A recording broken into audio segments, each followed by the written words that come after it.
Bismillah. Salam, bro.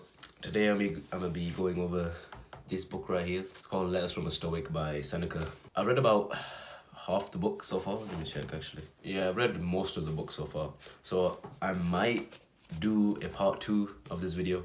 So this book is about Stoicism, or the Stoics. If you don't know what Stoicism is, let me tell you real quickly. Stoicism is an ancient Greek school of philosophy founded at Athens. Stoicism teaches the development of self-control and fortitude as a means of overcoming destructive emotions. The philosophy holds that becoming a clear and unbiased thinker allows one to understand the universal reason. I don't really understand the last part, but if you've been in the self-improvement sphere long enough, can actually finally say sphere properly, you might have come across Stoicism as kind of a part of self-improvement. Gaining emotional resistance. I've always really liked the concept of Stoicism. Just really intrigued me. I mean, kind of all the Greek school of philosophies kind of intrigued me. But obviously they were all idolaters. They had multiple gods and stuff like that. So don't take their theories and their writings too seriously. I've kind of fallen off from the concept, kind of fallen out of interest. Because Islam teaches emotional resistance better than Stoicism anyway. But I thought I might as well just go over the book and the kind of notes that I made on it. And hopefully we gain some benefit. So I have here just direct quotes from the book that I kind of liked. First of all, we have, "It is not the man who has little, but the man who craves more who is poor." This is obviously referring to people who can never get enough, which is kind of like the video that I made previously if I upload this after that one. Next one we have, "Inwardly, we ought to be different in all respects, but our exterior should conform to society." This one kind of links more to self-improvement. Because obviously not everyone in the world is on self-improvement. You're kind of weird if you're on self-improvement. But weird in a good way. Also in Islam, you have the concept of being strangers. I think it's called ghuraba or something. So obviously, when you're in public, don't start talking about, self-identity and writing down your goals and stuff like that. You're going to be looked at a bit weird. But on the inside, yes, or with people who are knowledgeable about these kinds of things, go ahead.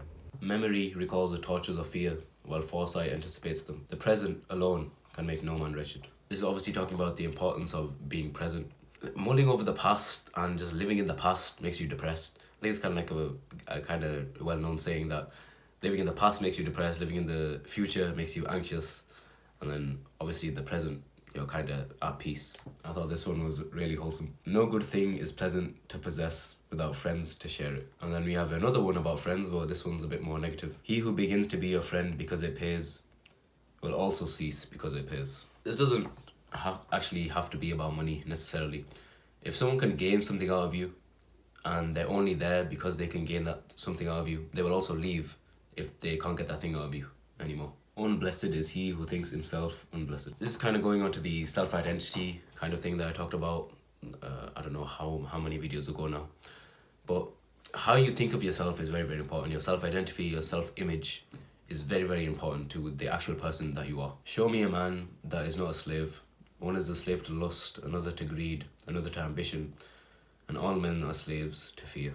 It actually reminded me of a Quranic quote. ضرب الله مثلا رجلا فيه شركاء متشاكسون ورجلا سلما لرجل هل يستويان مثلا الحمد لله بل أكثرهم لا يعلمون.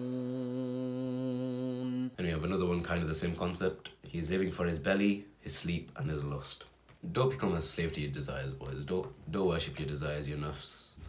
There's no point. Okay, final one.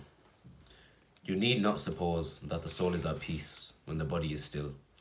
Sometimes quiet means it is quiet." Isn't this true? We've all been there 3 a.m. in the morning, just lying down, thinking about some random things I did in the past. Kind of links to the previous quote as well. But I want to kind of hone in the soul at peace part. Obviously, the only way your soul will rest in this life is through obviously the remembrance of God. That's the only way your soul will rest. The only way peace is achieved. You gotta remember that. And that's it for my quotes. Empty page. إذا جاء نصر الله والفتح ورأيت الناس يدخلون في دين الله أفواجا فسبح بحمد ربك واستغفره إنه كان توابا.